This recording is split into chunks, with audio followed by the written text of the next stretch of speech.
human race has always been obsessed by things it can't understand. The more elusive the answer, the more we try to find it.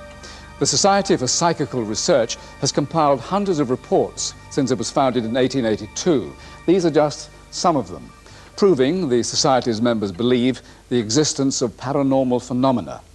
But after more than a century, they still haven't been able to find out how or why. Our stories tonight are as strange as any the Society has ever encountered. We'll meet a woman who works alongside doctors to practice astonishing healing powers, and we'll hear from the patients she has apparently cured. First, this particular report was compiled by a group investigating ghost stories at the fortress which has guarded England's shores longer than any other, from the Iron Age to the Second World War. High above the famous White Cliffs on the south coast, Dover Castle is the kind of place you might expect to attract ghost stories. Staff there take them with a pinch of salt, but more recent events have made them take their unearthly guests much more seriously.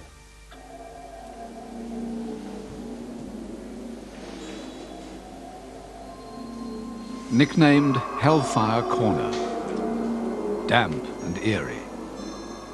There are 3.5 miles of these tunnels carved through the cliffs during World War II. Gloomy or not, today they are the favourite tourist attraction in this busy ferry port. Leslie Simpson has guided thousands of people on their plunge into history, but there's one tour he'll never forget. I had a group of about 20 people. Ladies and gentlemen, if you'll just follow me through now, please. We came into the repeater station. I brought the group up to the barrier. I stand on a step where I can overlook the group.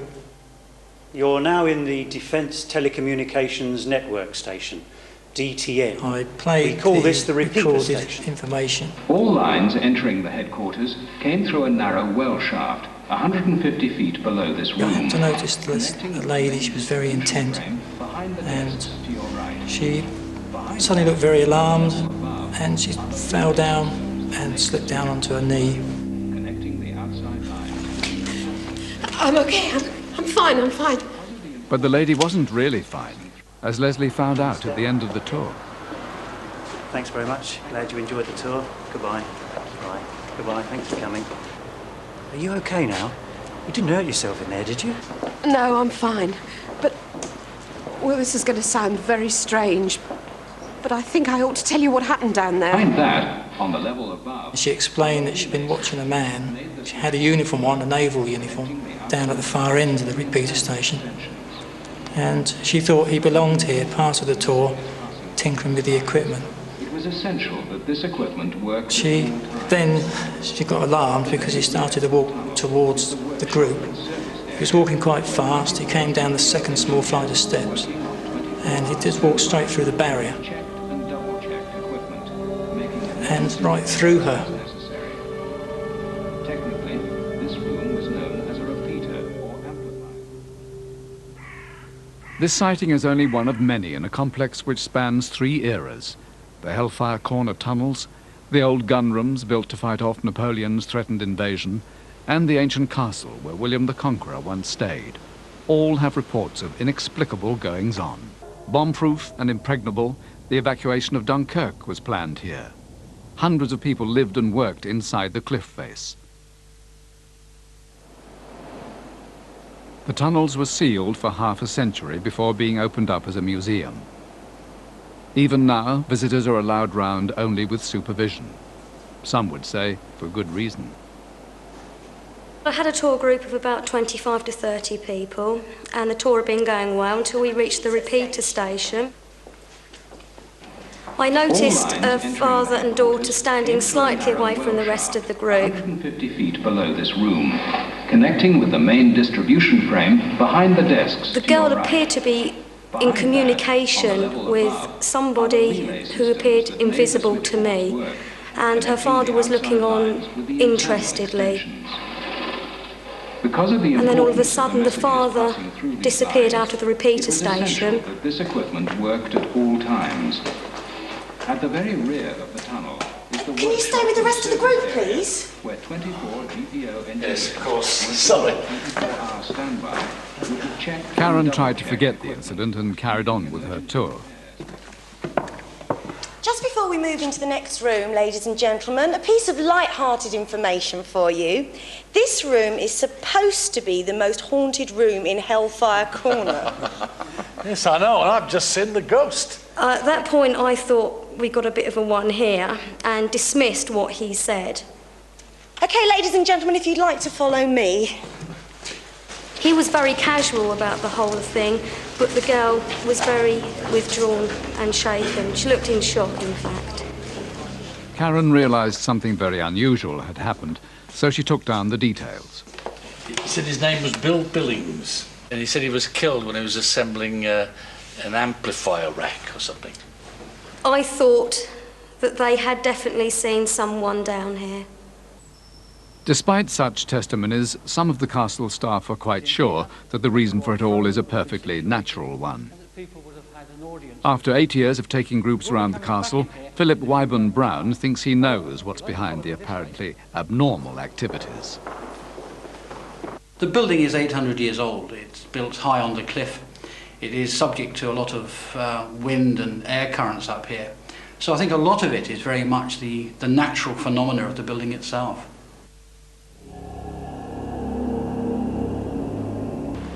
So could it all just be a combination of natural atmospherics and overactive imaginations? Local investigators have done a scientific stakeout of the castle and its many tunnels and passages on 3 all-night vigils. We brought a team of 16 people into Dover Castle, divided the team into pairs, working to a very strict shift rota. We brought in very sophisticated equipment such as a high-tech computerised sensing machine which senses changes in temperature, movement. Everybody's equipped with tape recorders, thermometers, video cameras. Each pair were given a certain location to work on. Group H, Sue Nichols and Keith Akers, were stationed in a passageway with their tape recorder. We'd been sat there about 5 hours when suddenly there was an enormous bang. Unable to believe their ears, they played back the tape.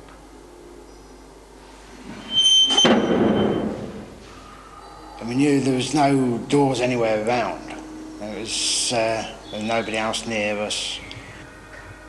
And then, the investigators say, they didn't just hear what they claimed to be poltergeist activity, they saw it. At approximately 2 o'clock in the morning, my partner and myself heard a loud bang in this room, and we investigated this door here, found it was to be locked, and moved away approximately 10 feet. There was this huge bang behind us, which made us both jump out our skins. We turned around quite petrified to see the door still vibrating madly. The next time it happened, the investigators were determined to get proof. Chris Cherry, a master at the University of Kent, trained a video camera on the door.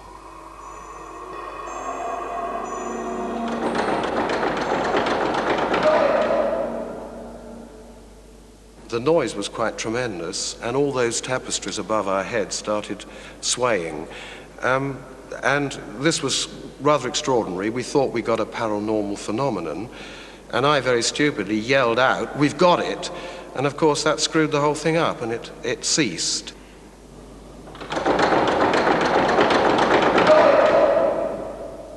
Each team who were working in the keep thoroughly checked the area out, and we could find no apparent natural reason for the door to run at all. So what could be the cause of the events at Dover Castle? Michael Bromley is a psychic who claims he can tune into departed spirits. He's never been here before, so what will he find in Hellfire Corner?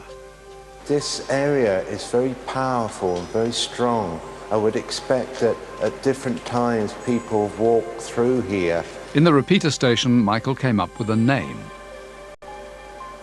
I've just been given the name Helen. For what reason? But the castle official watching Michael Bromley wasn't impressed. He started talking about Helen, and there just wouldn't have been women in that area, so I became very sceptical and just didn't believe what he was saying. It was just didn't gel, just wasn't right. However, a few days after we filmed Michael Bromley, Another visitor, an Australian tourist who'd only just arrived in Britain, astonished everyone. I told the tour guide what I'd seen while I was in this room, how a ghostly figure had come running up towards me. He was blonde, he was wearing navy blue. He said his name was Samuel, and he was asking me questions about a woman called Helen. He was very agitated and wanting to find out about where Helen was. When she came to me and told me about Helen, you really could have just knocked me down with a feather. It was amazing, really. It sort of changed my attitude, really, to the place. Well, I imagine it would. And it's not the first time that Michael Bromley's psychic information has made an impact. He's previously been employed as official psychic to the Olympic Games, helping police to sniff out security loopholes. Strange but true.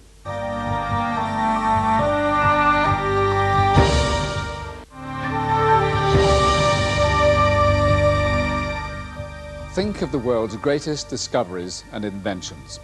Whatever you come up with, you have to admit that none is nearly as fantastic as the human body.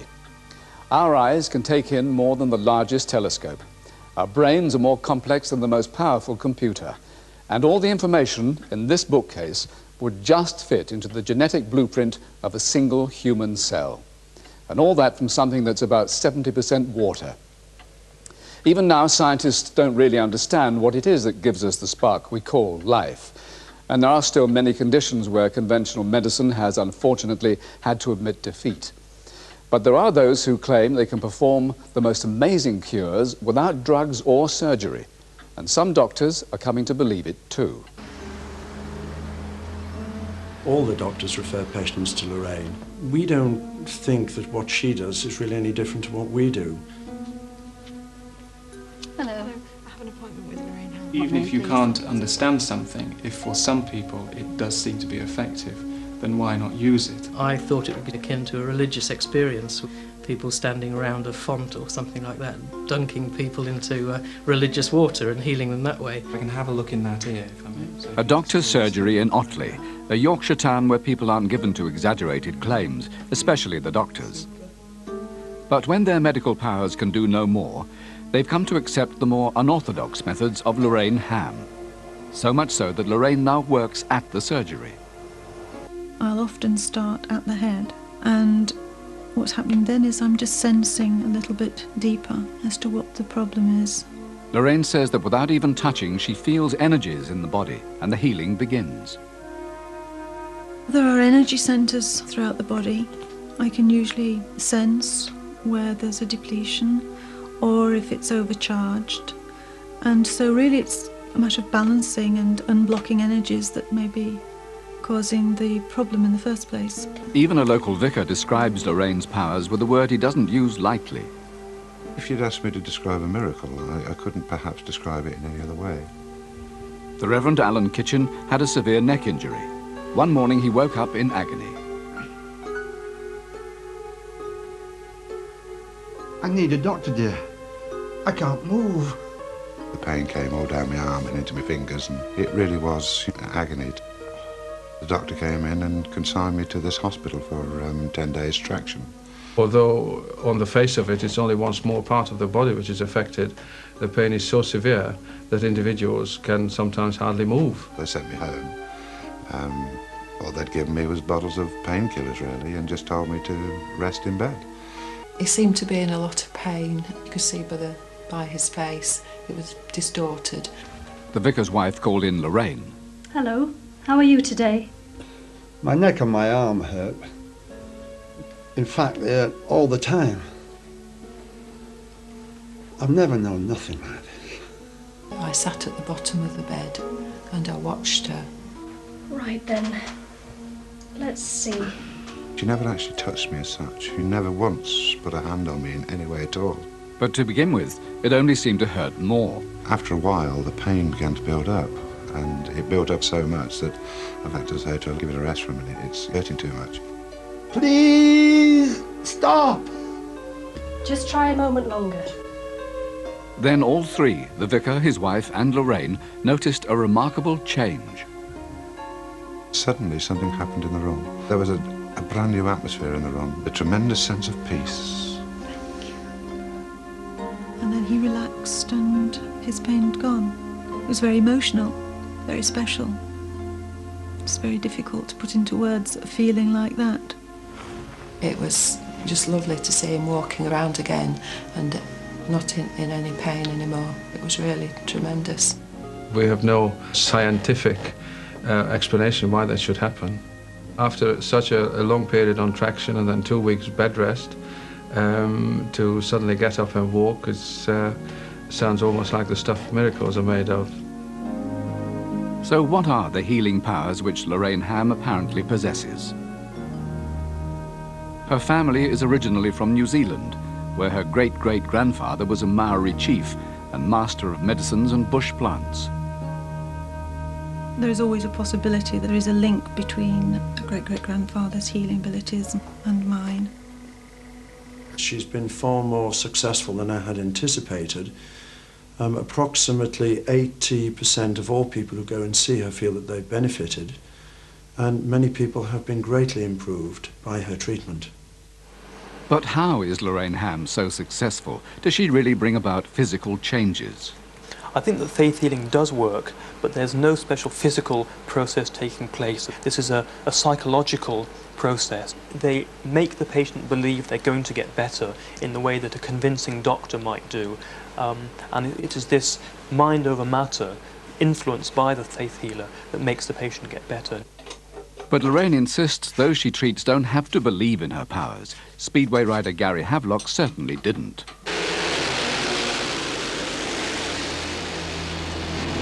It was a really frightening crash actually because I was going very fast. Gary had a serious accident during a race in Poland. It's me hand. Me hand. My hand was hurting the most. I tried to move it and I could feel something clicking away inside there, and I knew I'd done something straight away, really. When Gary got to hospital, X-rays showed his hand was broken, and there was even worse to come. You have complete fracture. The doctor told him it would be 6 weeks before he could ride a bike again. 6 weeks. 6 weeks? There's no way I can be out of action for that long. I've got a big race on Saturday. Sorry. Excuse. The big race was the Commonwealth Speedway final. Only if he took part would Gary qualify for the World Championships. The usual experts couldn't help. The first obvious thing, of course, was this fracture, which you can see here, which would have caused an awful lot of pain, particularly on a speedway bike with a vibration. Couldn't grip the handlebars of the bike properly, and I knew that if I couldn't grip them enough, then I certainly wouldn't be winning any races. Would you like to come and take a seat? I was pretty desperate, and I would give anything a try, really. I've never done anything like this before. That's all right. Although Gary was sceptical of Lorraine, his girlfriend had been treated by her before. He decided he had nothing to lose. She put one hand underneath my hand and one hand over it. It was a real hot sensation, as if somebody had had a blowtorch on my hand. As I held Gary's hand, I had the sensation that the bones were actually knitting together. Afterwards, when she finished, when she finally touched me, her fingers were icy cold. 4 days later, Gary raced in the Commonwealth final. He won and went on to win the World Championships too. I must say that I was very surprised to find that he did so well in the final. It was like a dream come true for me. It's all I ever wanted to do. Be world champion. Perhaps the best of Lorraine's cases, and the one which leaves the people involved with no doubt of her powers, is that of Margaret and Peter Lupton. When we first got married, we really did want to have children. After a couple of years of trying, nothing happened, so we went to our doctor, who referred us to a consultant. But the consultant could find nothing wrong. I'm pleased to say there is no reason why you can't have children. So what do we do? Well, let's keep an eye on things to begin with. We'll start off with you checking your temperature on these charts every day. For 5 years, I went through every test imaginable, keeping regular appointments at the hospital. And the doctors really just seemed to be doing the same tests over and over again. There didn't seem to be any progression in the treatment. Nothing seemed to work. The couple became more and more disheartened.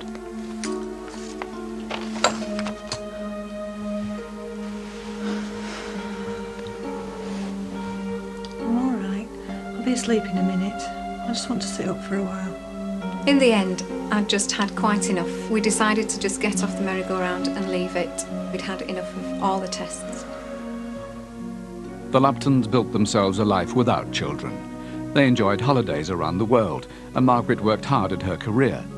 Then a couple of years later, she went to Lorraine for relaxation, and the subject of children came up. Is it anything to do with children? I didn't tell Peter about it initially. I was clinging to a hope that I didn't want to awaken in Peter again after we'd decided to give up. I would do the healing generally around her body and over her body, and then I would concentrate on the abdominal area. The sessions finished after 6 months, just before Margaret and Peter set off for a holiday. But something felt different. Although she had none of the normal signs of pregnancy, Margaret took a test. The results came in a phone call. Could you say that again? I asked him to repeat it about 3 times when he told me it was positive. Are you sure? I was just so over the moon. It was incredible. First of all, I was absolutely stunned about it. Then it was, I was really elated. Couldn't wait. The first postcard Margaret sent from her holiday was to Lorraine Hamm. Thanks, Lorraine. Margaret had a little boy, Joshua. And a second son, Reese, is now 1 year old. I think if it hadn't have been for Lorraine, we probably would be a childless couple now. We're having better holidays now with the kids than we had before without them.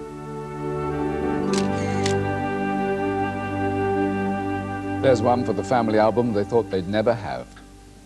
Even doctors who don't believe in any special powers are baffled by the success of healers.